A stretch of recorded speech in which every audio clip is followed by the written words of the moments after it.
वो तमाम सामईन हज़रात, ख़वातीन, प्यारी माँ और बहनों, कौम व मिल्लत के लायकवर नौजवानों, अज़ीज़ बच्चों,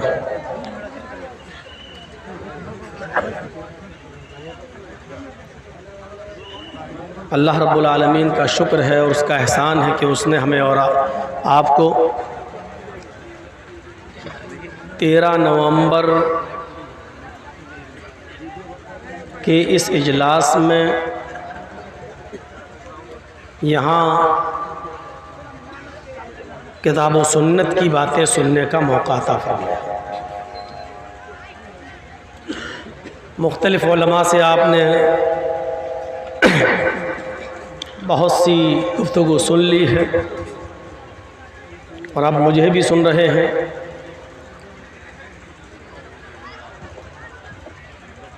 किसी भी चीज़ को चलाने के लिए एक सिस्टम का होना बहुत ज़रूरी है।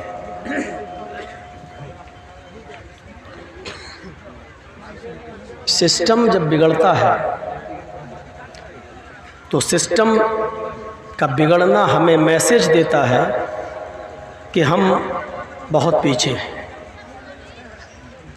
मैंने बॉम्बे के अंदर डॉक्टर जाकिर नाइक का इदारा देखा है।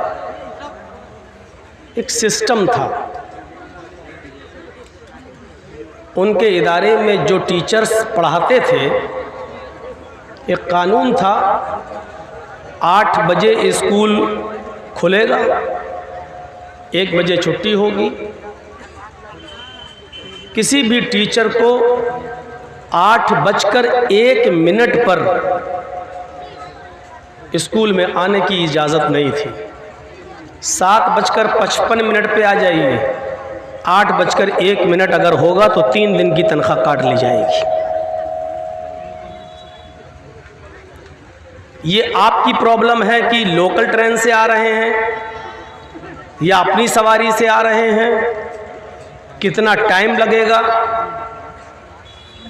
कितना जाम लग सकता है रास्ते में, ये आपकी प्रॉब्लम है, हमारी प्रॉब्लम नहीं है। जब हम एक टीचर को तनख्वाह अच्छी दे रहे हैं तो उससे हम काम भी अच्छा लेंगे। एक सिस्टम था उनका। एक बार उनकी फ़्लाइट 5 मिनट लेट हो गई। उस वक्त किंग फिशर चलती थी बॉम्बे एयरपोर्ट से, कहीं प्रोग्राम में उनको जाना था, 5 मिनट लेट हो गई। उन्होंने किंग फिशर फ़्लाइट के ऊपर केस कर दिया था,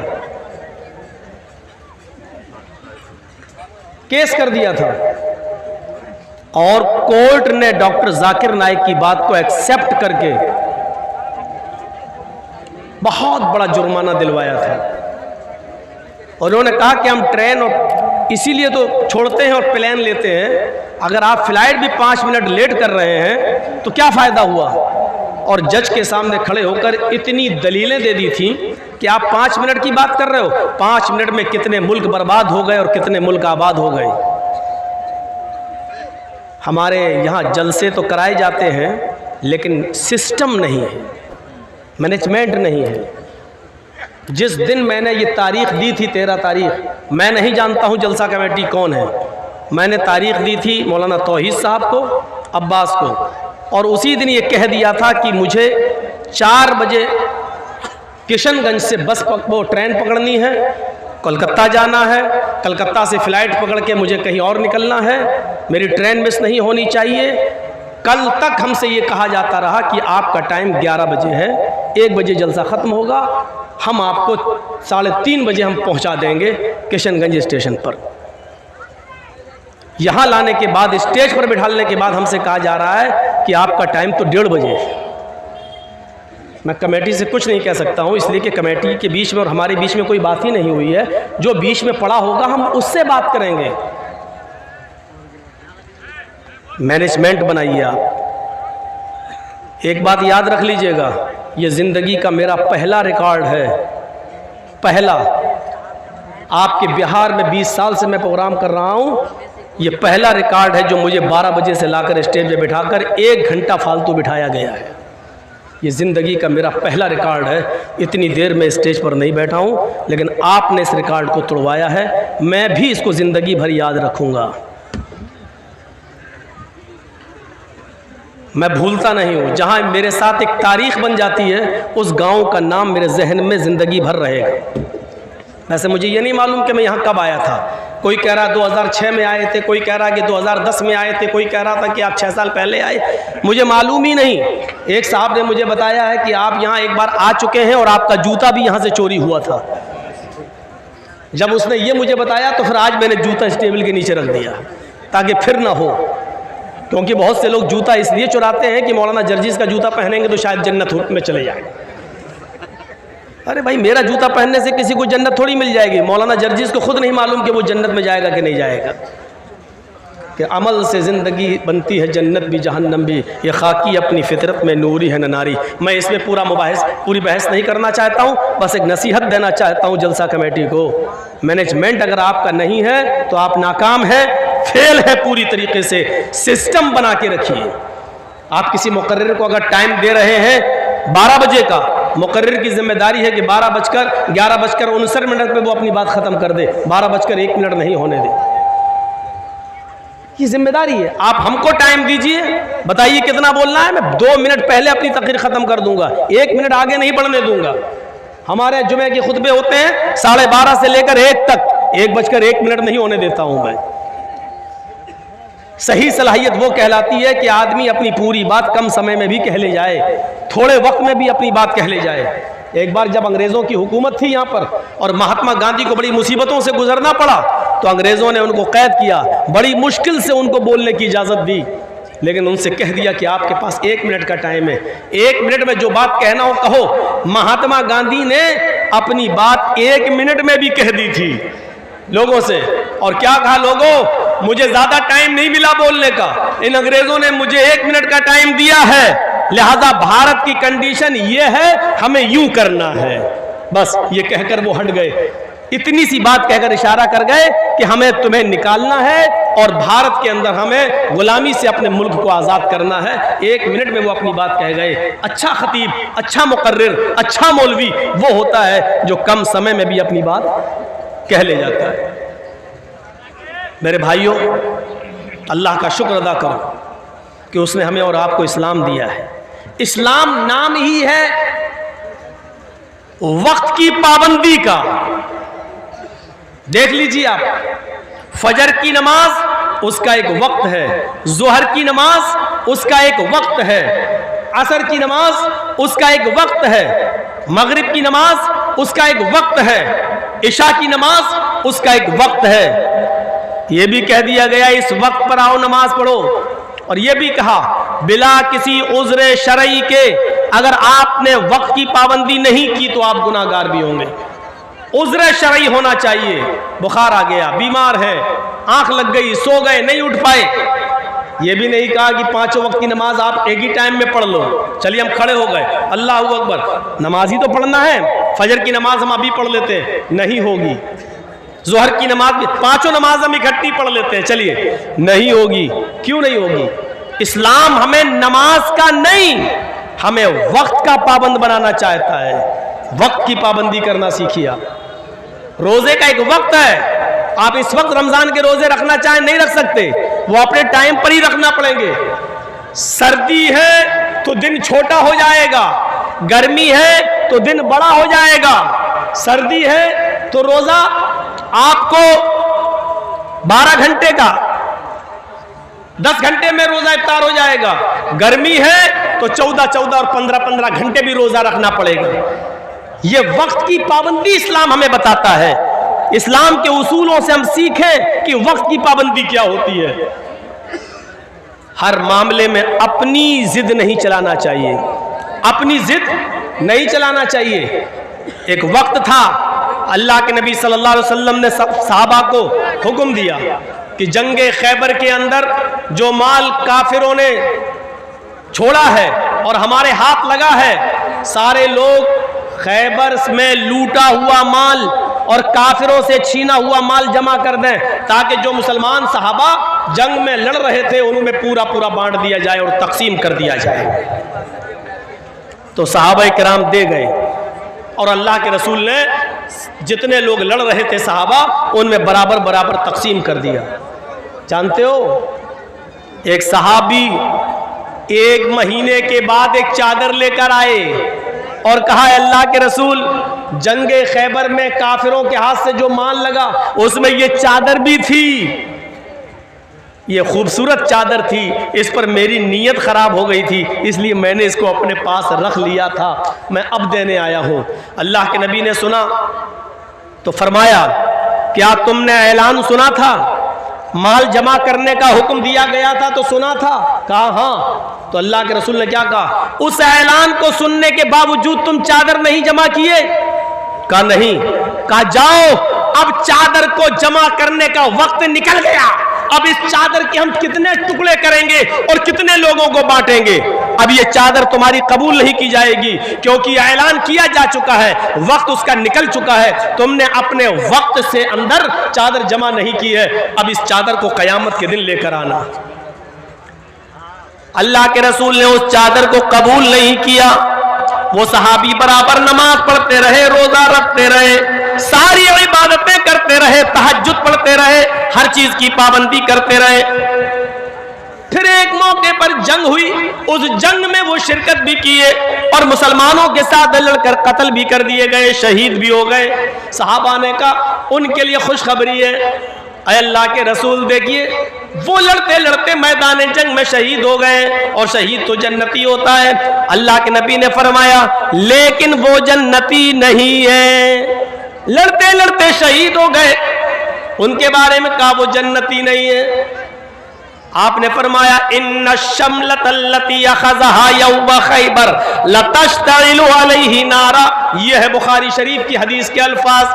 जो चादर उन्होंने तकसीम होने से पहले ले ली थी और ऐलान हो जाने के बाद जमा नहीं की, अपने वक्त के अंदर उन्होंने उस चादर को जमा नहीं किया, वो चादर जहन्नम की आग बनकर उनके ऊपर भड़क रही है। उस चादर की अमानत में खयानत करने की सजा जब तक ये जहन्नम में पा नहीं लेंगे तब तक ये जन्नत में नहीं जाएंगे। वो चादर इस सहाबी के ऊपर जहन्नम की आग बनकर भड़क रही है। वक्त की पाबंदी देखिए आप क्या होती है। उन्होंने वक्त के अंदर चादर जमा नहीं की, 1-2 महीने के बाद जब लेके आए तो अल्लाह के रसूल ने फरमाया कि जाओ, अब ये चादर कबूल नहीं की जाएगी, कयामत के दिन लेके आना। वक्त की पाबंदी करना सीखिए, एक एक मिनट बहुत कीमती है। दुनिया में सबसे ज्यादा नाकाम और नाकारा वो इंसान है जो वक्त की पाबंदी नहीं करता है। नबी अकरम सल्लल्लाहु अलैहि वसल्लम ने एक हदीस के अंदर 4-5 चीजें गिनाई है। उन 4-5 चीजों में जानते हो एक चीज आपने क्या फरमाई है? इख्तनिम खम्सन क़ब्ला खम्सिन। आपने फरमाया 5 चीजों के आने से पहले 5 चीजों को गनीमत जान लो। उसमें आपने पहली चीज बताई, शबाबका क़ब्ला हरमिक। अपनी जवानी को अपने बुढ़ापे से पहले गनीमत जान लो। यानी जवानी में इबादत कर लो, बुढ़ापे में इबादत नहीं कर सकोगे। अपनी जवानी को बुढ़ापे से पहले गनीमत जान लो। उसमें दूसरी चीज आपने फरमाई, सेहतका क़ब्ला सुक़मिक। अपनी सेहत और तंदुरुस्ती को अपनी बीमारी से पहले गनीमत जान लो। सेहतमंद हो, तंदुरुस्त हो, अल्लाह की इबादत कर लो, अपनी बीमारी का इंतजार मत करो, क्योंकि बीमारी में न सही से रुकू कर पाओगे न सही से सजदा कर पाओगे। फिर आपने उसी में 5 चीजें जो गिनाई उनमें एक चीज आपने ये भी फरमाई, हयातक क़ब्ला मौतिक। अपनी जिंदगी को अपनी मौत से पहले गनीमत जान लो। अपनी जिंदगी में नेक अमल कर लो, मरने के बाद अमल के दरवाजे बंद हो जाएंगे, फिर अमल नहीं कर सकोगे। उसी 5 चीजों में एक चीज आपने ये भी फरमाई, फराग़का क़ब्ला शुग़लिक। अपने फुर्सत को, अपने टाइम को मसरूफ होने से पहले गनीमत जान लो। यही है वक्त की पाबंदी। अभी आप फ्री हो, बैठे हो, सुभान अल्लाह, अल्हम्दुलिल्लाह, अल्लाहु अकबर, अल्हम्दुलिल्लाह, ला हौला वला कुव्वता इल्ला बिल्लाह, ये सब दुआएं पढ़ो। टाइम मिल रहा है तो जिक्र अस्कार करो। जब फोन आ जाएगा हमने 2 ट्रक माल भेज दिया है, जल्दी जाइए अपने ऑफिस। अब आप ऑफिस में जा रहे हैं, माल उतरवा रहे हैं, पुलिस ना पकड़ ले, जल्दी उसको ठिकाने ले। अब आप बिजी हो गए, अब आप अल्लाह की इबादत कर पाओगे? नहीं कर पाओगे। तो एक चीज बताई, जब टाइम मिल रहा है तो उस टाइम को गनीमत जान लो। एक एक मिनट को गनीमत जानने का हुक्म दिया। एक एक मिनट को गनीमत जानो, एक एक सेकंड को गनीमत जानो। जो मिनट तुम्हारी जिंदगी से गुजर गया वो दोबारा वापस लौट कर नहीं आएगा। इसलिए वक्त की अहमियत को समझो और अपनी जिम्मेदारी को समझो। हर आदमी अपनी जिम्मेदारी समझे। हजरत उमर फारूक जब खलीफा बनाए गए तो आपको मालूम होगा, और ये वाकया शायद आपने आज तक किसी और मौलवी से ना सुना हो। हजरत उमर फारूक जब खलीफा बनाए गए तो उनके ज़माने में एक ऊंट जो बैतुल माल में था, मुसलमानों की अमानत थी, किसी तरीके से रस्सी तोड़ने में कामयाब हो गया और भाग गया। खबर दी गई हजरत उमर को, वो सोए हुए थे दोपहर में, खबर दी गई एक ऊंट भाग गया। ओफो, यहां विजय माल्या भाग जाता है, ललित मोदी भाग जाता है, चौकीदार के नाक के नीचे से भाग जाता है। हजरत उमर फारूक को खबर दी गई एक ऊंट बैतुल माल से गायब हो गया है, भाग गया है। हजरत उमर को पता चला कि एक ऊंट, या अल्लाह, मैं कयामत के दिन अल्लाह को क्या जवाब दूंगा, मैं अमीरुल मोमिनीन हूं। उठे और चप्पल भी नहीं पहनी उन्होंने, नंगे पैर भागे। अरब का रेगिस्तानी इलाका, ऊंट तलाश कर रहे हैं, पैरों में चप्पल नहीं है, जमीन गर्म है। हजरत उस्मान गनी अपने घर की छत पर खड़े हैं, देखते हैं कि दूर से एक आदमी नंगे पैर भागता चला जा रहा है। दिल ही दिल में सोचते हैं कितना बड़ा बेवकूफ आदमी है, इतनी कड़ी धूप में नंगे पैर ये भाग रहा है, पता नहीं ये कहां जा रहा है, इसको थोड़ा सा आराम कर लेना चाहिए था।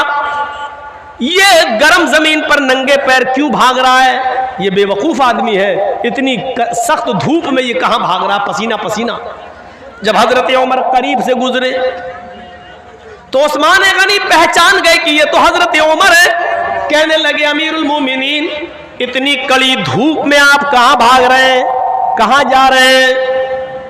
फरमाया, है उस्मान, बैतुल माल का एक ऊंट गायब हो गया है, वो आगे आगे भाग रहा है, मुझे उस ऊंट को पकड़ के बैतुल माल में जमा करना है। अगर आज वो गायब हो गया तो कयामत के दिन मैं अल्लाह को क्या जवाब दूंगा? हजरत उस्मान ने कहा, इधर आओ, हमारे घर में हमारे बहुत से नौकर हैं, बहुत से गुलाम हैं, मैं इनको भेज देता हूं, ये ऊंट पकड़कर आपके बैतुल माल में जमा कर देंगे। आप आइए और पानी पीजिए, नंगे पैर हैं आप। हजरत उमर ने जो जवाब दिया, मदरसे के जिम्मेदारों सुनो, जलसे के जिम्मेदारों सुनो, तुम्हें भी एक एक पैसे का हिसाब देना है, मदरसे का, जलसे का, एक एक रुपए का हिसाब तुम्हें भी देना है। अगर कोई मांगे तो मना नहीं करना चाहिए। हजरत उस्मान गनी ने जब कहा, आओ ठंडा पानी पी लो, बैठो, मैं अपने गुलामों को भेज देता हूं, वो ऊंट पकड़ के तुम्हारे बैतुल माल में जमा कर देंगे। हजरत उमर जवाब देते हैं, उस्मान, तेरा पानी तुझे मुबारक हो, तेरे घर की छत की का साया तुझे मुबारक हो। अमीरुल मोमिनीन मैं हूं, तुम नहीं। अगर ऊंट गायब हो गया तो कयामत के दिन सवाल मुझसे होगा, तुमसे नहीं, क्योंकि जिम्मेदार मैं हूं, तुम नहीं। ये कहकर वो आगे बढ़े और उस ऊंट को जब तक पकड़ नहीं लिया और बैतुल माल में जमा नहीं कर दिया, तब तक उनको नींद नहीं आई। जब बैतुल माल में उस ऊंट को लाए तो बैतुल माल के जिम्मेदारों से पूछा, ये ऊंट कैसे भाग गया? तुमने निगरानी नहीं की, रस्सी तोड़ने में कामयाब कैसे हो गया? तो एक साहब ने बताया, अमीरुल मोमिनीन, इस ऊंट की लैट्रीन के रास्ते में जख्म हो गया है। दुम उठाया, देखा तो उसमें घाव है, जख्म है और उसकी लैट्रीन के रास्ते से ब्लड निकल रहा था। हजरत उमर से कहा, अमीरुल मोमिनीन ये बैठ नहीं पाता है, जब बैठता है तो इसको दर्द और तकलीफ होती है, इसलिए तकलीफ के अंदर इसने ताकत लगाई और रस्सी को तोड़ने में कामयाब हो गया। हजरत उमर ने कहा इस ऊंट की लैट्रीन के रास्ते में इतना बड़ा जख्म है, ये ऊंट इतना जख्मी हो गया है और अभी तक उसका कोई ख्याल नहीं रखा गया है। हम अमीरुल मोमिनीन लोगों के ही नहीं है, जानवरों पर भी रहम करना हमारे नबी जनाब मोहम्मद रसूलुल्लाह ने हमें बताया है। फिर उन्होंने हकीमों से पूछा कि कौन सी जड़ी बूटी जंगल से लाई जाए और उसको पीस कर लगाया जाए। हकीमों ने बताया हजरत उमर अकेले जंगल में जाते हैं, उस जड़ी बूटी को, उस पत्ते को तोड़ के लाते हैं, फिर अपने हाथों से पीसते हैं, उसका मरहम बनाते हैं, फिर अपने हाथ से ऊंट की दुम उठाते हैं और उस दुम लैट्रीन के जख्म के रास्ते पर अपने हाथ से उस जख्म को पर मरहम लगाते हैं, वो जड़ी बूटी लगाते हैं। कहते हैं अल्लाह मेरा जो काम था वो मैंने कर लिया, शिफा देना तेरा काम है। अय अल्लाह मैं अपनी जिम्मेदारी से आजाद हो गया, अय अल्लाह अब इसको शिफा देना न देना ये तेरा काम है। जानवरों पर रहम करना ये मेरी जिम्मेदारी है, मैंने अपनी जिम्मेदारी निभा ली है, जो हो सकता है वो मैंने किया है। अय अल्लाह इस ऊंट को जल्दी से शिफा दे दे।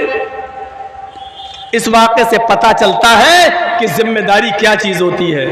जिम्मेदारी हर आदमी को अपनी जिम्मेदारी पूरी तरीके से निभानी चाहिए, हर आदमी को अपनी जिम्मेदारी पूरी तरीके से अदा करना चाहिए। वक्त की पाबंदी बहुत जरूरी है। शुक्र अदा करो अल्लाह ताला का कि उसने हमें और आपको इस्लाम दिया है।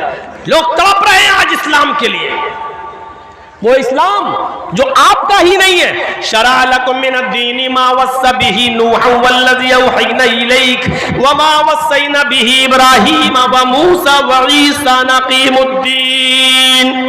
ऐ मोहम्मद सल्लल्लाहु अलैहि वसल्लम मैंने आपको वही दीन देकर भेजा है, मैंने आपको वही दीन देकर भेजा है जो दीन आपसे पहले नूह अलैहिस्सलातु वस्सलाम को देकर भेजा था, और नूह के बाद इब्राहीम और मूसा और ईसा भी जो दीन लेकर गए वही दीन मैंने आपको भी देकर भेजा है।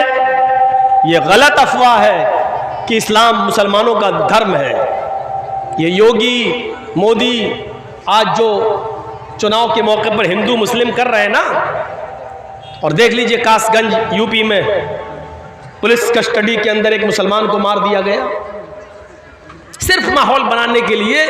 यूपी जो चुनाव आ रहा है वो बनाने के लिए ये हिंदू मुस्लिम अगर ये अपनी किताबें पढ़ लें, योगी जी बड़े भक्त बनते हैं राम के और राम मंदिर बनवा रहे हैं अयोध्या में, अगर अपनी किताबें पढ़ लें, अपनी किताबें, तो यकीन मानिए इस्लाम से मोहब्बत करने लगेंगे, क्योंकि इस्लाम ये मुसलमानों का धर्म है ही नहीं, सिर्फ ये उनका भी धर्म है। इसी दीन और इसी धर्म को रामचंद्र जी ने भी पेश किया है, कृष्ण जी ने भी पेश किया है। ये सिर्फ मुसलमानों का नहीं है। हमने कब कहा है कि मोहम्मद सल्लल्लाहु अलैहि वसल्लम जो इस्लाम लाए वही नहीं? अल्लाह ताला खुद कह रहा है मोहम्मद सल्लल्लाहु अलैहि वसल्लम आपको मैंने कोई नया धर्म नया दीन नहीं दिया है, आपसे पहले भी जो नूह अलैहिस्सलाम आए थे उनको भी यही दीन दिया था, और नूह के बाद जो इब्राहिम, मूसा और ईसा, मोसेस और जीसस जो आए उनको भी हमने यही दीन देकर भेजा। उन लोगों ने जब दीन में गड़बड़ी पैदा की तो उसकी इस्लाह के लिए वही दीन हमने असली शक्ल में आपको देकर भेजा है। क़ुल या अहलल किताबी तालू इला कलिमतिन सवाइम बैनना व बैनकुम अल्ला नअबुदा इल्लल्लाह। आए मोहम्मद सल्लल्लाहु अलैहि वसल्लम आप ऐलान कर दीजिए, आप दुनिया वालों को बता दीजिए, आप दुनिया वालों से कह दीजिए, आप यहूदियों से और ईसाइयों में ऐलान कर दीजिए, या अहलल किताब, आए अहले किताब, आए तौरात वालों, जबूर वालों, इंजील वालों, आए यहूदियों, आए ईसाइयों और आए दाऊद अलैहिस्सलाम के मानने वालों, तालौ इला कलिमतिन सवाइम बैनना व बैनकुम, आओ एक ऐसे कलमे की तरफ। देखिए कुरान क्या कह रहा है, तालौ इला कलिमतिन सवाइम बैनना व बैनकुम, आओ एक ऐसे कलमे की तरफ, आओ एक ऐसे मूल मंत्र की तरफ जो हमारे और तुम्हारे दरमियान बराबर है। यानी वही कलमा ऐ यहूदियों तुम्हारा भी है, वही कलमा ईसाइयों तुम्हारा भी है। और देख लो मूसा अलैहिस्सलाम जब रसूल बनकर दुनिया में आए तो उनका कलमा था ला इलाहा इल्लल्लाह, मूसा रसूलुल्लाह। नूह अलैहिस्सलाम को जब पहले रिसालत मिली तो उनका भी कलमा था ला इलाहा इल्लल्लाह, नूह रसूलुल्लाह। ईसा अलैहिस्सलाम आए तो उनका कलमा था ला इलाहा इल्लल्लाह, ईसा रसूलुल्लाह।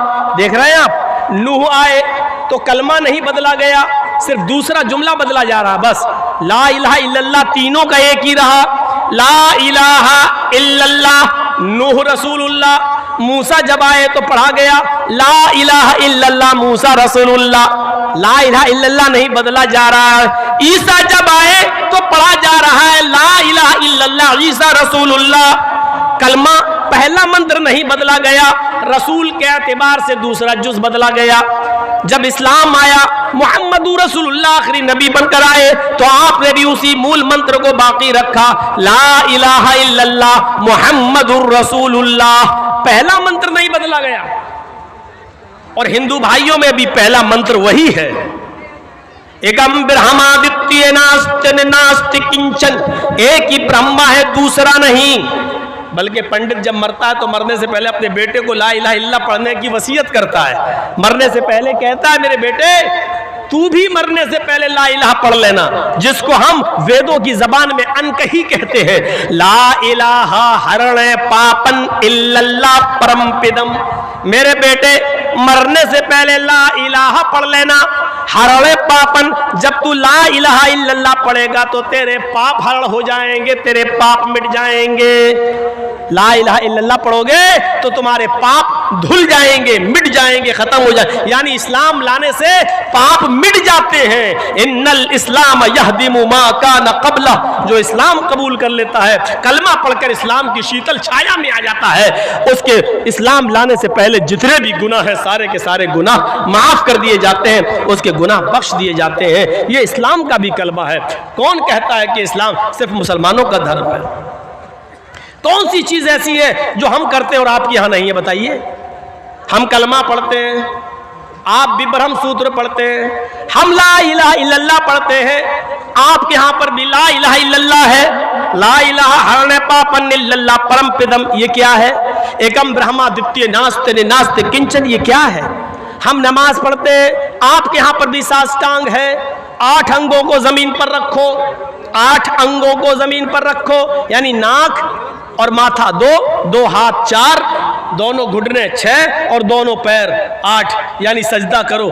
हमारे यहाँ नमाज है तो आपके यहाँ साष्टांग है, यानी सजदे का जिक्र आपके यहाँ पर भी है। बल्कि कृष्ण जी ने अर्जुन को 5 वक्त की नमाज पढ़ने का हुक्म भी दिया श्रीमद् भागवत गीता के अध्याय 6 मंत्र नंबर 10 में।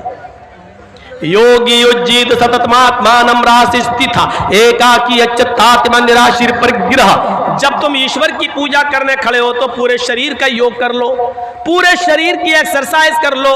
हृदय नमः, सीने पे हाथ रख लो, हृदय दिल नमः, सर को झुका लो सजदे की जगह पर, हृदय दिल हाथ। हिंदू को देखते हो आप ऐसे करता है, मूर्ति के सामने खड़ा ऐसे, ओम भूर्भुवः स्वः। किसी हिंदू को आपने ऐसे ऐसे नहीं देखा होगा, ऐसे ही देखा होगा। क्यों? दिल से इबादत या दिल से पूजा। ये हृदय, जब ईश्वर की पूजा करने खड़े हो तो दिल पर हाथ रख लो।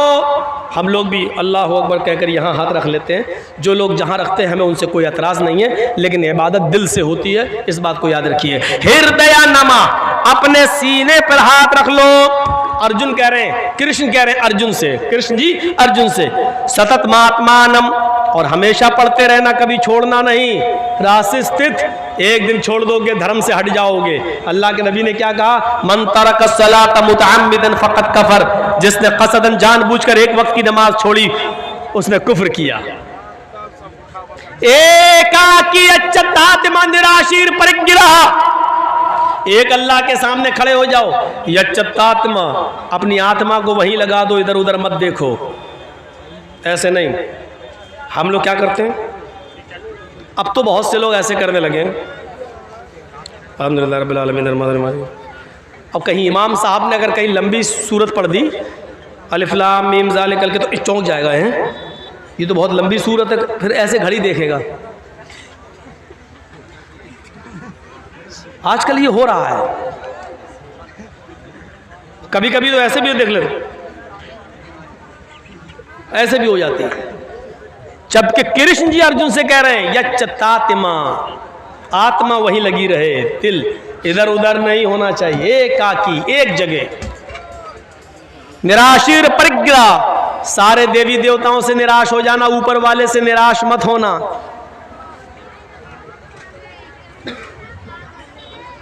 महीदेवस्य सवितु परिष्ठुति वसुर्दयमाना नय सुपथराय अस्मान।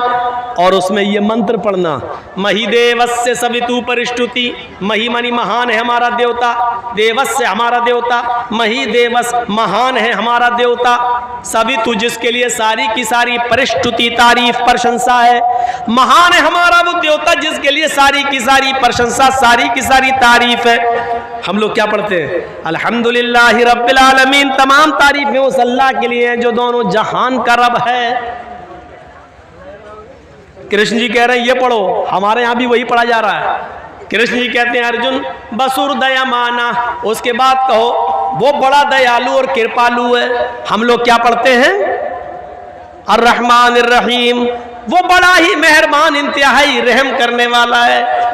कृष्ण जी कहते हैं पढ़ो नए सुपथराय आसमान, सुंदर पथ मानी रास्ता, राय मानी चलाना, आसमान हमारे फायदे के लिए। हाय प्रभु हमको हमारे लाभ हमारे फायदे के लिए सुपथा सुंदर रास्ते पर चला, हमको हमारे लाभ के लिए फायदे के लिए अच्छे रास्ते पे चला। हम और आप क्या पढ़ते हैं, इहदिना सिरातल मुस्तकीम, ऐ अल्लाह हमको सिराते मुस्तकीम पर सीधे रास्ते पर चला। कृष्ण जी के जो कह रहे हैं वही हमारे नबी ने भी कहा है। इसीलिए मैं कहता हूं कि हिंदू मुस्लिम की राजनीति करने वाले अगर अपनी किताबें पढ़ लें तो कभी इस्लाम से नफरत नहीं करेंगे, मुसलमानों से नफरत नहीं करेंगे। उनके बस में नहीं है नफरत करना। अगर वो किताबें पढ़ लें, जैसे हम इस्लाम पढ़ने के बाद और हिंदू धर्म की किताबें पढ़ने के बाद किसी हिंदू से नफरत नहीं कर सकते, क्योंकि हमारा कुरान कहता है एक मनुष्य को, एक नफ्स को अगर किसी ने कत्ल कर दिया तो वो पूरी दुनिया का कातिल है।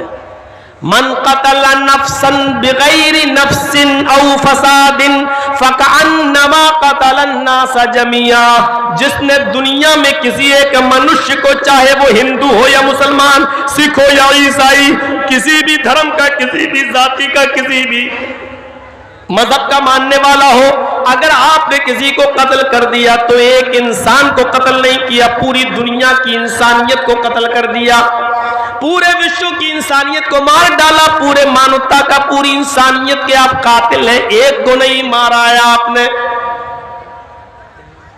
कुरान सारी दुनिया के इंसानों को एक परिवार से देखता है, एक खानदान से तशबीह देता है। या अय्युहन्नास इन्ना खलकनाकुम मिन ज़करिन व उन्सा व जअलनाकुम शुऊबन व क़बाइल लितअरफू, हाय सारी दुनिया के इंसानों तुम आपस में भाई भाई हो, इसलिए कि तुम्हारा बाप एक है, तुम्हारी माँ एक है, तुम एक बाप आदम से और एक माँ हव्वा से पैदा किए गए हो। जब तुम्हारा बाप एक, तुम्हारी माँ एक, तो तुम सब आपस में भाई भाई हो, खानदान तुम्हारा एक है, तुम एक परिवार की तरह हो, तुम एक खानदान की ब्रांच, एक पेड़ की शाखाएं हो। लीजिए कुरान हम सबको एक खानदान से, एक परिवार से जोड़ रहा है और कह रहा है कि तुम सब आपस में दूसरे के भाई हो, तुम सब आपस में दूसरे, एक ही माँ और एक ही बाप के बेटे हो। इतनी बड़ी इंसानियत का सबक मेरे भाइयों दुनिया के किसी मजहब के अंदर नहीं मिलेगा। हाँ, लेकिन कुरान और हदीस के कानून को हमें फॉलो करना है। इसलिए इंसानियत जहां निभाना पड़े वहां रिकॉर्ड तोड़ देना, लेकिन मजहब के साथ समझौते मत करना। अल्लाह के रसूल ने यहूदियों की मदद की, अल्लाह के नबी ने ईसाइयों की मदद की, अल्लाह के नबी ने मजूसियों की मदद की, लेकिन धर्म से समझौता नहीं किया। अगर किसी हिंदू भाई को ब्लड की जरूरत है और ब्लड नहीं मिल रहा है और उसका ग्रुप आपके ब्लड ग्रुप से मैच खा रहा है और आपके एक बोतल ब्लड देने से उसकी जान बच रही है, तो इस्लाम ये कहता है कि उस वक्त आप रोजा तोड़ दो। अगर रोजे की हालत में भी हो तो आप रोजा तोड़ दो और रोजा तोड़कर ब्लड दे दो और ब्लड देकर उसकी जान बचा लो। इस रोजे की कज़ा बाद में हो सकती है, अगर जान चली गई तो बाद में जान वापस नहीं आएगी। एक गैर मुस्लिम के लिए इस्लाम ये कहता है कि तुम अपना रोजा तोड़कर ब्लड देकर उसकी जान बचा लो, रोजे की कज़ा बाद में कर लेना। इंसानियत निभाई तो इतनी, लेकिन ये भी नहीं कहा कि तुम उनके मंदिरों में जाकर सजदा कर लो। अल्लाह के नबी ने कहा, कुरान की आयत नाजिल हुई जब काफिरों ने कहा कि 6 महीने आप हमारे माबूद की इबादत कर लें, हमारे खुदा, और 6 महीने हम आपके माबूद की, आपके रब की इबादत कर लेते हैं, तो अल्लाह के नबी ने साफ कह दिया, लकुम दीनुकुम वलिय दीन। ये नहीं होगा। इंसानियत हम निभाएंगे लेकिन दीन के साथ समझौता नहीं करेंगे। तुम्हारे लिए तुम्हारा दीन और हमारे लिए हमारा दीन, ये समझौता नहीं कर सकते। क़यामत की निशानियों में से एक निशानी ये बताई, युस्बिहु रजुलु मोमिनन व युमसी काफिरन व युमसी मोमिनन युस्बिहु काफिरन। एक मुसलमान को तुम देखोगे सुबह फजर की नमाज पढ़ेगा, नमाज पढ़ने के बाद कुरान की तिलावत करेगा, मस्कीनों को गरीबों को खाना खिलाएगा, सुबह सवेरे उठेगा तो वो मोमिन होगा, लेकिन शाम का सूरज डूबने से पहले पहले वो काफिर हो जाएगा। ये क़यामत की निशानी बताई। एक ज़माना ऐसा आ जाएगा कि मुसलमान सुबह हालत ईमान में उठेगा लेकिन सूरज डूबने से पहले पहले वो काफिर हो जाएगा। आज ये चुनाव का दौर है और देख लीजिए आज चुनाव के इस दौर में ऐसा हो रहा है या नहीं हो रहा है। एक बेचारा मुस्लिम कैंडिडेट सुबह उठता है, फजर की नमाज पढ़ने जाता है, कुरान की तिलावत भी करता है, गरीबों की मदद भी करता है, ज़ुहर भी पढ़ता है, लेकिन उसको मालूम है कि हमें हिंदू लोगों का भी वोट लेना है, हिंदू भाइयों का भी वोट चाहिए। हिंदुओं को खुश करने के लिए वो उनके मंदिर में चला जाता है, वहां जाकर टीका भी लगा लेता है और मूर्ति पे जाके वो हार भी चढ़ा देता है, इसलिए कि ऐसा करने से हमें हिंदू भाइयों का वोट मिल जाएगा। मेरे भाइयों, सुबह वो हालत ईमान में उठा लेकिन शाम होने से पहले पहले उसने कुफ्र कर लिया है। फरमाया अल्लाह के नबी ने, ये क़यामत की निशानी होगी, एक मुसलमान हालत ईमान में उठेगा लेकिन शाम होने से पहले पहले वो काफिर हो जाएगा। यबीउ दीनहु बिइरज़िम मिनद दुनिया, दुनिया के चंद सिक्कों को हासिल करने के लिए वो अपना दीन बेच देगा। दुनिया के चंद टुकड़ों को पाने के लिए वो अपना दीन का सौदा कर देगा। दुनिया के चंद सिक्कों के लिए वो अपने दीन की सौदेबाजी करेगा।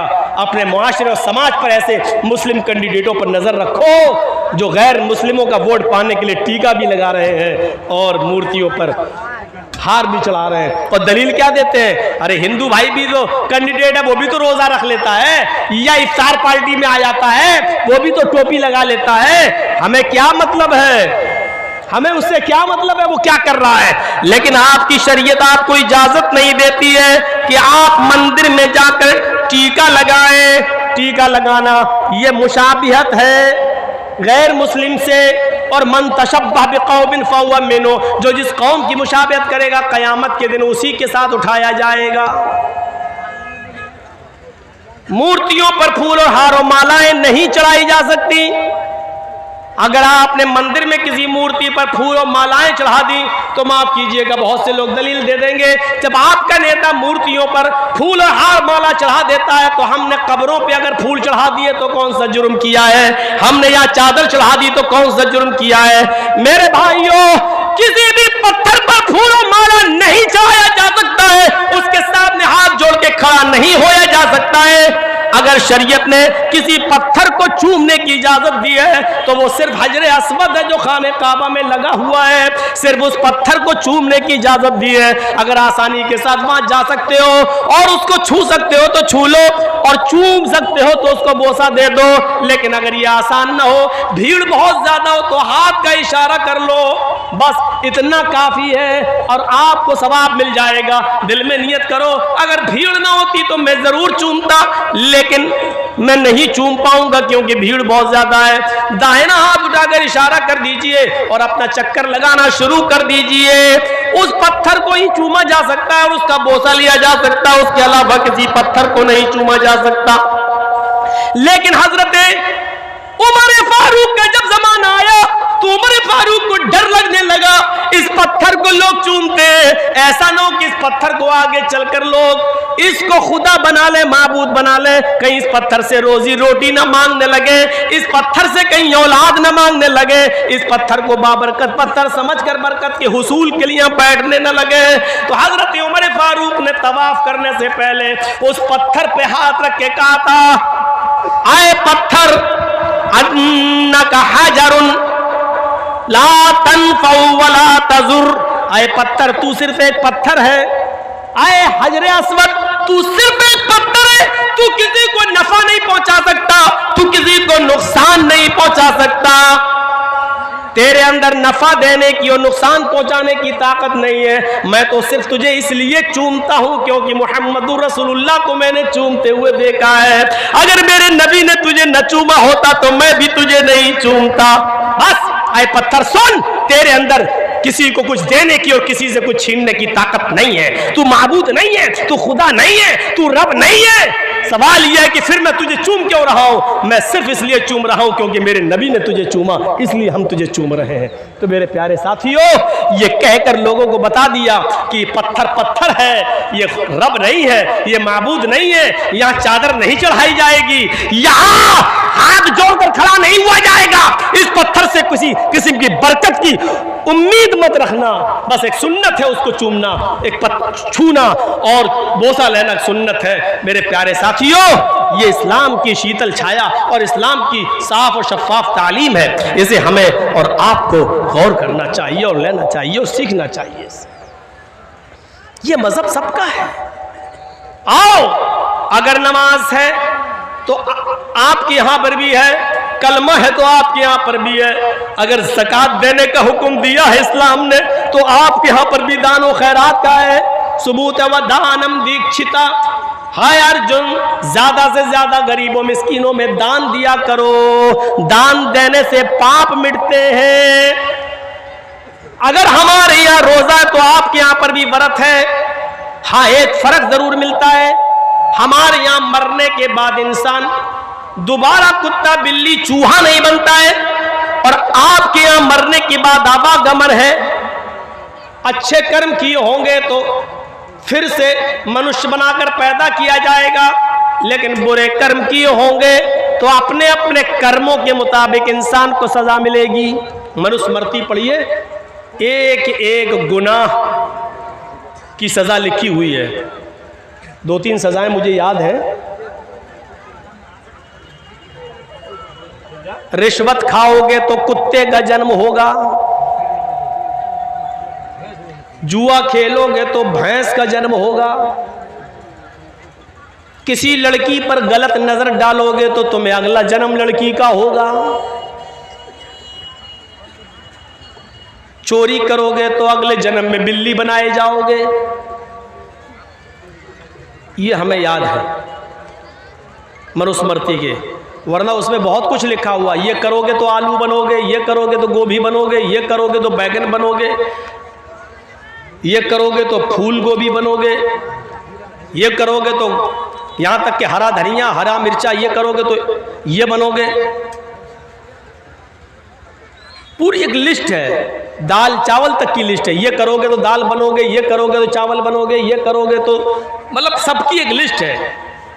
यानी ये सारी सब्जियां जो आप देख रहे हो ये पाप के नतीजे में मिल रही हैं हमें और आपको। ये सब पहले इंसान थी, इन्होंने वो जुर्म किए थे तब दाल बनाए गए। हम जो खा रहे हैं वो इंसानों को खा रहे हैं। पूरी एक लिस्ट है।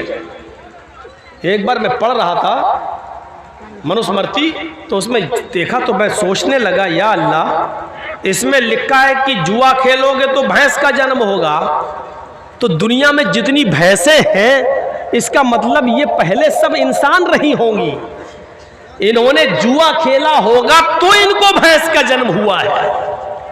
इसका मतलब यह है कि दुनिया में अगर कोई आदमी जुआ ना खेले तो भैंस का जन्म ही नहीं होगा, और जब भैंस नहीं होगी तो दूध भी नहीं मिलेगा, और दूध नहीं होगा तो दही, मट्ठा, घी, छाछ, पनीर, दूध से बनने वाली सारी नेमतें हमें कुछ नहीं मिलेंगी। यानी ये सारी नेमतें खाना है, तो इसका मतलब यह है कि जुआ खेलो। एक पंडित से मैंने कहा, लोकल पंडित से, कहने लगा चुप रहो मौलाना साहब, हम इतने बड़े पंडित नहीं, हमारे किसी बड़े पंडित से पूछो, हम लोग तो बस ऐसी दान कन्या कर लेते हैं, कुछ हमें गुरु दक्षिणा मिल जाती है, हम क्या जाने ये सब। लोकल पंडित था, नहीं बता पाया। क्लियर लिखा है जुआ खेलोगे तो भैंस का जन्म होगा। अब बताइए तो आप, ये सारी नियामतें हमें जुआ खेलने के नतीजे में मिल रही हैं।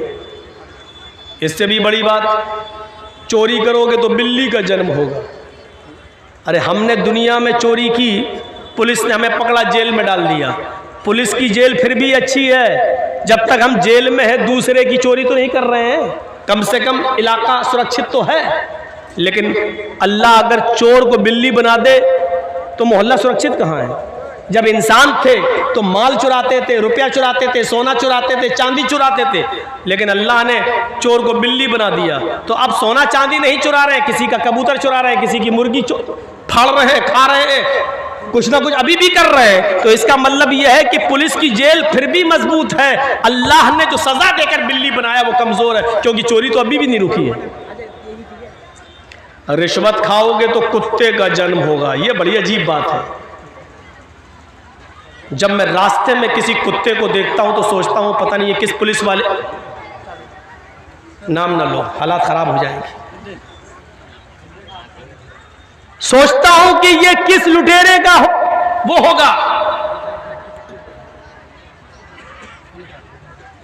ये जो कुत्ते हैं ये लोकल कुत्ते हैं, ये 100-200 रुपए लेकर ट्रक छोड़ने वाले, कम हल्की फुल्की रिश्वत। और एक कुत्ता वो होता है जो 20-22 साल की खूबसूरत लड़की, लवली, स्वीटी, प्रीति, ट्विंकल, कॉलेज में पढ़ने वाली लड़कियां, 40-50 हजार का कुत्ता नहला धुला कर और मुंह से मुंह लगा करके जो गाड़ी में बिठाती हैं और लेके एसी गाड़ियों में चलती हैं।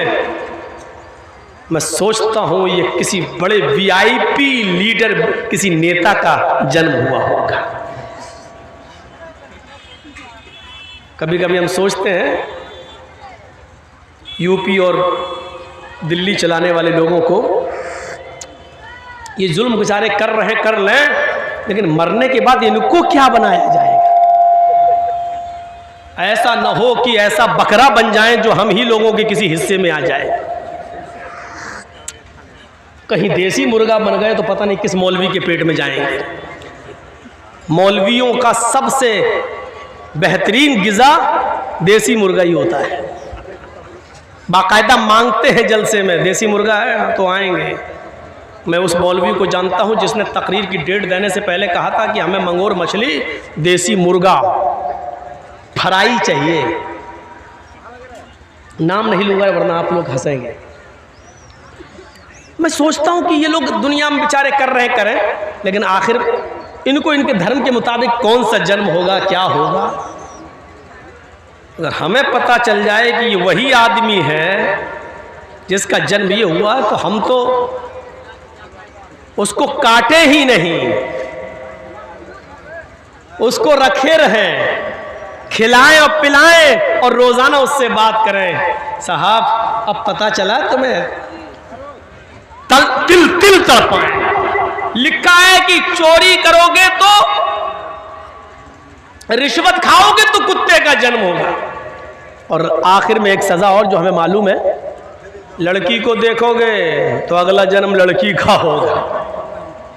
दुनिया में जितनी लड़कियां जलसे में आई हैं ना, जलसे में ना दिखे लेकिन बाहर बाजार लगा हुआ वहां देख लो। अभी हम आ रहे थे, जो लेके आए, मंजर पता चल जाता है। ऐसा लग रहा था जैसे एक कुतिया के पीछे 10-10 कुत्ते लगे हों। हमने कह दिया जो कहना था, बुलाओ या ना बुलाओ, हम बहुत आज़ाद ख्याल के आदमी हैं। और देखा जब हम यहाँ बैठे स्टेज पर तो मौलाना साहब को अपनी तकरीर 10-5 मिनट के लिए रोकना पड़ी, लोग भरने लगे। अभी तक मौलाना हमसे पहले जो बोल रहे थे शायद लैला मजनू की कहानी सुना रहे थे, वो कुरान हदीस नहीं थी। कुरान हदीस तो मौलाना जर्जीस सुनाने आए थे। जर्जीस साहब आए, मजमा भर गया। नहीं थे तब तक कहाँ थे सब मालूम है। कुतियां घूम रही थी, कुत्ते पीछा कर रहे थे। जाओ कह दिया हमने, तुम्हें जो बुरा लगता है लगता रहे, मेरे बाप का कुछ नहीं याद। मुझे तो बाल ठाकुरे के खिलाफ भी बोला तो मेरे बाप का कुछ नहीं गया। और क्या जाएगा, कोई आसमान से टपकता हुआ कोई फरिश्ता थोड़ी था बाल ठाकुरे। उसने हमारे नबी को गाली दी थी। उसने कहा था मोहम्मद अय्याश था, मक्कार था, 11-11 औरतें रखता था। तो हमने कह दिया था जवाब में, 11 बीवी रखने वाला अगर मक्कार और अय्याश था तो कृष्ण जी 16,108 रखे थे, वो क्या थे। उसने फिर तकरीर में कहा था अगर मैं प्रधानमंत्री बन गया तो हरा रंग बंद कर दूंगा। हरा रंग मुसलमानों का रंग है, इस्लामी रंग है, मैं हरा रंग बंद कर दूंगा, हर जगह लाल रंग के झंडे को, केसरिया रंग के झंडे को लागू कर दूंगा। मैंने उसके जवाब में कहा था ठाकुरे जी, लाल रंग से इतना प्यार, हरे रंग से इतनी नफरत, ये नफरत करना छोड़ दो, क्योंकि हरे रंग की सब्जियां खा खा कर तुम जिंदा हो, लाल रंग की चीज़ तुम्हें नसीब नहीं होती है। सिर्फ टमाटर खाते हो बस, और गाजर और चुकंदर, कितना खाओगे। लाल रंग की चीज़ वो है जो हमारे बिहार और बंगाल में खाई जाती है। हमने कहा वो खाना शुरू, मैं तो नाम लिया था, यहाँ नाम नहीं लूँगा, मुझे डर लगता है यहाँ नाम ले लूँ तो कहीं यूपी के होने वाले चुनाव में मीडिया वाले उसी चीज़ को उछालें और बीजेपी को फ़ायदा ना पहुँचाएं। वैसे बीजेपी को हम मुसलमानों में बहुत से लोग मिल गए फ़ायदा पहुँचाने के लिए, संतुष्टि के साथ वो बैठी हुई है कि हम तो जीत रहे हैं, हम तो निकल रहे हैं, क्योंकि हमारा काम तो मुसलमान ही लोग कर रहे हैं। मैंने इशारे में बहुत कुछ कह दिया है, बहुत ही मौज़रत के साथ अगर किसी को बुरा लगा हो तो लगता रहे। मैं माफ़ी नहीं मांगता हूँ, जुर्म ही नहीं किया तो माफ़ी क्यों मांगूं। मैंने कोई गलती नहीं की बोलकर, इसलिए माफ़ी मांगने का सवाल ही पैदा नहीं होता है। तुझे बुरा लगा है तो ये तेरी विचारधारा है, अपने विचारधारा को आगे बढ़ा और सोच और समझ, ये सोचने और समझने की चीज़ है। इत्मीनान के साथ बैठी हुई है बीजेपी कि हमारा काम तो हो रहा है। आपको एक राज की बात बताऊं, मेरे पास यूपी की कुर्सी संभालने वाला, उसका भेजा हुआ एक आदमी लखनऊ में मेरे पास आया और मुझसे कहता है मौलाना साहब आप या तो बीजेपी का प्रचार करिए और ब्लैंक चेक ले लीजिए, जो चाहिए वो ले लो, खुलकर आइए बीजेपी में, हम स्वागत करेंगे पूरे उत्तर प्रदेश का, हम आपको अल्पसंख्यक का अध्यक्ष बना देंगे। मैंने कहा नहीं साहब, बीजेपी में हम नहीं जा सकते हैं, बीजेपी में हम जाएंगे तो हमारी कब्र खुद जाएगी। तो कहने लगा तो फिर तुम्हारे एक मुसलमान भाई भी हैं, नाम समझ गए ना, मैं नहीं लूँगा, आपके एक मुसलमान भाई भी हैं, वो लड़ रहे हैं, वो हम लोगों के बड़े विरोध में रहते हैं, फिर आप उस पार्टी का प्रचार कीजिए। मैंने कहा आपको क्यों इंटरेस्ट है उसमें? कहा कि उनके प्रचार से हमें फ़ायदा हो जाएगा। हमने कहा नहीं, अगर मैं अखिलेश का साथ दे दूं तो? बोले अखिलेश का साथ दोगे या मायावती का या कांग्रेस का, तो जो हाल मौलाना कलीमुद्दीन का किया वही हाल तुम्हारा भी कर देंगे, जेल में ठूस दिए जाओगे। इतना याद रखना, मैं वार्निंग देने आया हूं, धमकी देने आया हूं आपको, या तो हमारा साथ दीजिए और हमारा देने से मुसलमानों में आपकी छवि खराब हो रही है तो उस पार्टी पे चले जाइए और हमारे योगी जी को जितनी गाली दे सकते हो दीजिए, क्योंकि हमें फायदा हो रहा। अगर अखिलेश या मायावती के साथ गए तो जेल में चला देंगे। हमने कहा जुर्म क्या किया मैंने? क्या कहता जुर्म करता कौन है? जुर्म करता कौन है? आपको कोर्ट में साबित करना है कि हमने जुर्म नहीं किया, यह साबित करने के लिए आपको 10 साल लग जाएंगे। यह धमकी आई है मेरे पास, या तो इसका साथ दो, इसका नहीं दे रहे हो तो उसका साथ दो। खुली किताब है यार, क्यों मुझसे कहलवाते हो? मैं बिहार में नहीं कहना चाहता हूँ, बंगाल में ममता दीदी ने पूरी इजाज़त दी है, खूब बोलो, मैं देता हूँ, जाता हूँ, बोलता हूँ, नाम भी लेता हूँ, इसलिए कि जहाँ मेरे ऊपर केस होने का ख़तरा नहीं है वहाँ लेता हूँ, नाम भी लेता हूँ। अपने आप को बचाना भी ज़रूरी है। समझो, पहचानो, गौर करो, ये देखो इस वक्त कोई तुम्हारा नहीं है, ये सच है, कोई तुम्हारा नहीं, ये सच है। लेकिन ये भी सोच लो कि इस वक्त हमें अपने आप को बड़े नुकसान से बचाना है तो छोटा नुकसान आपको करना पड़ेगा। आप ये सोचो कि छोटा नुकसान नहीं, आपके पैर में कैंसर है, डॉक्टर ने कह दिया पैर काटना पड़ेगा, नहीं तो आपकी जान जा रही है। इसलिए बड़ा नुकसान यह है कि मेरी जान चली जाए, बच्चे बेचारे यतीम हो जाएंगे, और छोटा नुकसान यह है कि हमारा पैर कट जाए लेकिन बच्चे तो हमारे सामने रहेंगे। तो बड़े नुकसान से बचने के लिए छोटा नुकसान कर दो, यानी अपना पैर कटा के अपनी जान बचा लो। यही अक्लमंदी है, यही अक्लमंदी है। ये देख लो इस वक्त कि हमारा बड़ा नुकसान किसमें और छोटा नुकसान किसमें है, ये देखना पड़ेगा तुम्हें। हमारी बीवी को बच्चा हो रहा है, डॉक्टर ने कह दिया कि आपकी बीवी या आपके बच्चे में से मैं किसी एक को बचा सकता हूं। जर्जीस को बच्चा भी प्यारा है, जर्जीस को बीवी भी प्यारी है, लेकिन दोनों में से एक बचेगा। कलेजे पे हाथ रखकर कह दिया बीवी को बचा लो, बीवी रहेगी तो बच्चे तो बाद में और भी आ जाएंगे, अगर बच्चा जा रहा है तो जाने दो। अक्लमंदी यही है, वरना दोनों मारे जा रहे हैं। तो मेरे प्यारे साथियों, बड़े नुकसान से अपने आप को बचाने के लिए छोटा नुकसान करना पड़े तो कर दो।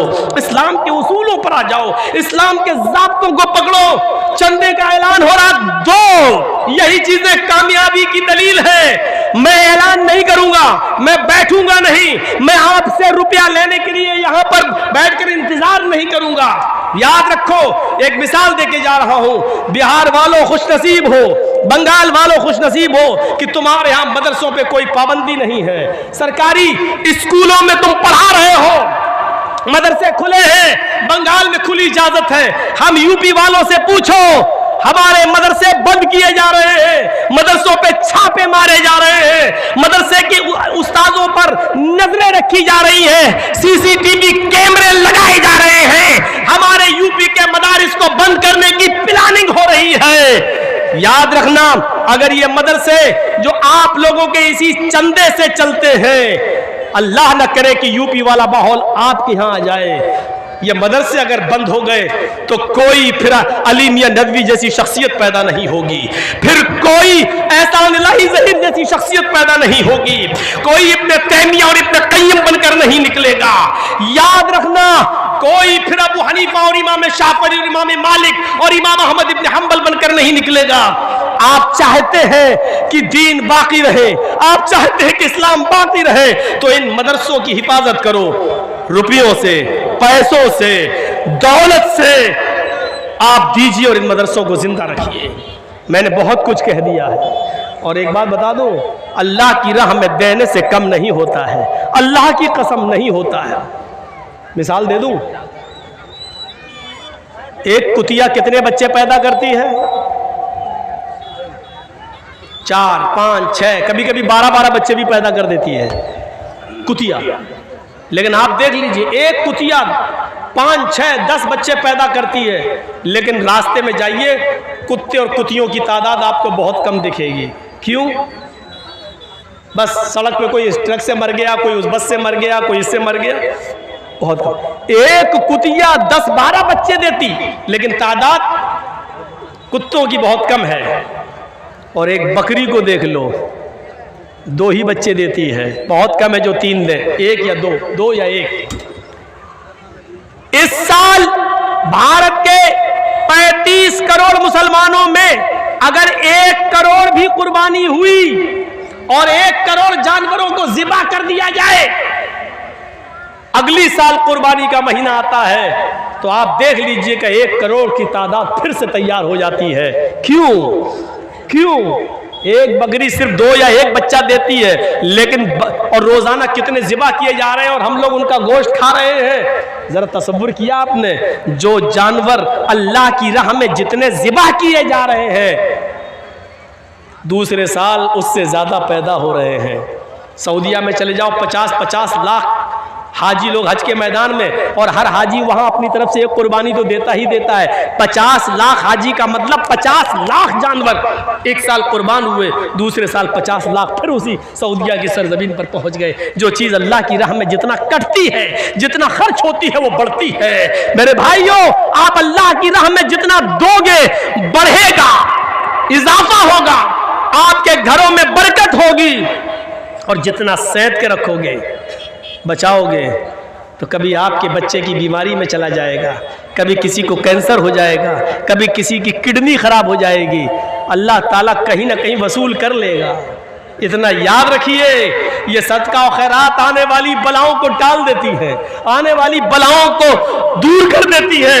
अल्लाह के नबी ने फरमाया, तकदीर में सारी चीज लिखी जा चुकी है, अगर तकदीर में लिखी हुई किसी मुसीबत को अगर तुम दूर करना चाहते हो तो तुम सदका और खैरात करो, क्योंकि सदका और खैरात आने वाली मुसीबतों पर रोक लगा देती है। मेरे भाइयों, दुनिया में यही सदका और खैरात कर जाइए, ताकि अगर हमारी मौत एक्सीडेंट से लिखी है तो सदका हमारे उस एक्सीडेंट को टाल दे। अब आप कहोगे कि तकदीर में तो सब लिखा है, हमारी मौत जब, तो तकदीर में यह भी लिखा होता है कि इस आदमी की मौत एक्सीडेंट से लिखी है, लेकिन 1 महीना पहले ये सदका और खैरात करेगा और हम इसकी मौत को टाल देंगे। ये भी तकदीर में लिखा हुआ है, ये भी तकदीर में लिखा हुआ है। मेरे भाइयों, इस्लाम के अंदर पूरे के पूरे दाखिल हो जाइए। एक मुसलमान दूसरे मुसलमान की इज्जत और आबरू को समझे। चलिए, 2:10 हो चुके हमारी खड़ी में। मेरे भाइयों, मैंने 10 मिनट फिर भी ज्यादा ले लिया है आपका, फिर भी आपको देखकर थोड़ा सा रहम आ गया है हमें। मैं चाहता हूं कि 10 मिनट और बैठ जाऊं आपके पास, और इस बैठकर मैं इंतजार कर लूं। आपने जिस तरीके से चंदा करना चाहिए और होना चाहिए उतना नहीं दिया। मेरी इन मिसालों के बाद, सदका और खैरात की बात कह देने के बाद, सदका और खैरात से माल बढ़ता है ये कह देने के बाद, चलिए मैं 10 मिनट का टाइम आपको और देता हूं, और इसके बाद फिर मैं आपसे अपील करता हूं कि अब मेरे कम सुनने ही पर आज इक्तिफा कीजिए। जिंदगी रही तो फिर कभी बुलाइएगा, और इंशाअल्लाह मैनेजमेंट और टाइम के मुताबिक